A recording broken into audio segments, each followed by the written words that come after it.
تحصیل و تکمیل علم۔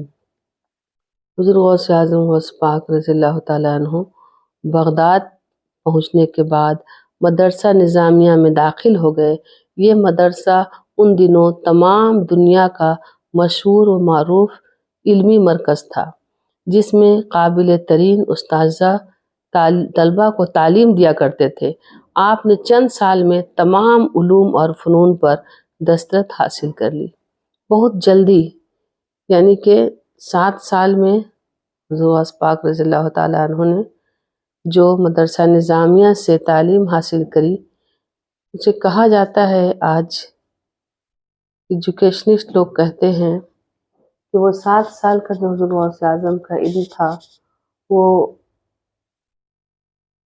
کہا جاتا ہے کہ اس دور کا PhD کے برابر ہے۔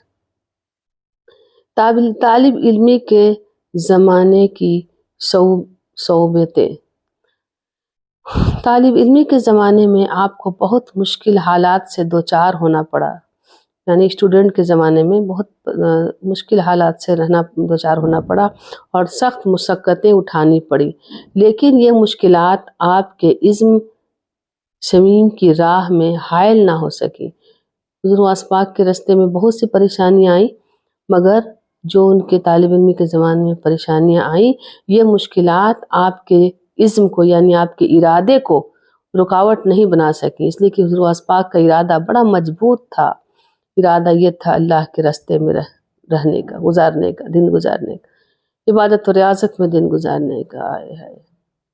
والدہ ماجدہ کے دیے ہوئے 40 دینار خرچ ہو چکے تھے، یہاں تک کہ فاقے تک کی نوبت آ پہنچی۔ کچھ دنوں کے بعد جب وہ 40 دینار ختم ہو گئی اور فاقے کی نوبت آ گئی، تو 20 روز اسی طرح گزر گئے، فاقے میں بنا کچھ کھائے پیے 20 دن گزر گئے۔ آخر ایک روز کسی مباح چیز کی تلاش میں ایوان کسرہ کے کھنڈروں کی جانب تشریف لے گئے۔ وہاں دیکھا کہ 70 اولیاء کرام پہلے ہی سے مباح چیزوں کی تلاش میں مصروف ہیں۔ 20 دن تک کچھ نہیں کھائے پیے، اس کے بعد جب نکلے کچھ کھانے کی تلاش میں، تو دیکھا کہ یہاں پہلے سے 70 اولیاء جو ہیں یہاں پہلے سے ہی انتظار میں ہیں کہ کچھ کھانے کی چیز مل جائے۔ وہ لوگ بھی کئی دنوں سے کھانا نہیں کھایا تھا۔ آپ نے مناسب نہ سمجھا کہ ان کی راہ میں حائل ہوں اور واپس تشریف لے گئے۔ ایک روز کا ذکر ہے، آپ بھوک سے نڈھال ہو کر لڑکھڑاتے ہوئے ایک مسجد کے گوشے میں جا بیٹھے۔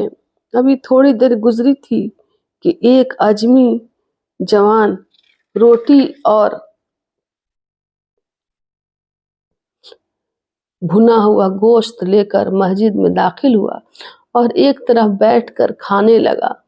حضور غوث اعظم رحمۃ اللہ علیہ فرماتے ہیں کہ بھوک کی شدت سے اس شخص کے ہر لقمے کے ساتھ بے اختیار میرا منہ کھل جاتا تھا، حتیٰ کہ میں نے اپنے نفس کو اس حرکت پر ملامت کی۔ اتنے میں اس شخص نے میری طرف دیکھا اور کھانا لا کر مجھے پیش کیا، اور اس نے مجھ سے دریافت کیا کہ آپ کہاں کے باشندے ہیں اور کیا مشغلہ رکھتے ہیں؟ میں نے کہا میں جیلان کا رہنے والا ہوں اور طالب علم ہوں۔ اس نے دریافت کیا کہ کیا آپ جیلان کے ایک نوجوان کو جس کا نام عبد القادر ہے جانتے ہیں؟ میں نے کہا وہ میں ہی ہوں۔ یہ سن کر وہ بہت بے چین ہوا اور کہنے لگا خدا کی قسم میں کئی روز سے تلاش کر رہا ہوں۔ جب میں بغداد میں داخل ہوا تو اس وقت میرے پاس اپنا ذاتی خرچ موجود نہیں تھا، مگر جب میں نے تمہیں تلاش کیا تو مجھے کسی نے پتہ نہیں بتایا۔ اس اثنا میں میرا سارا پیسہ خرچ ہو گیا۔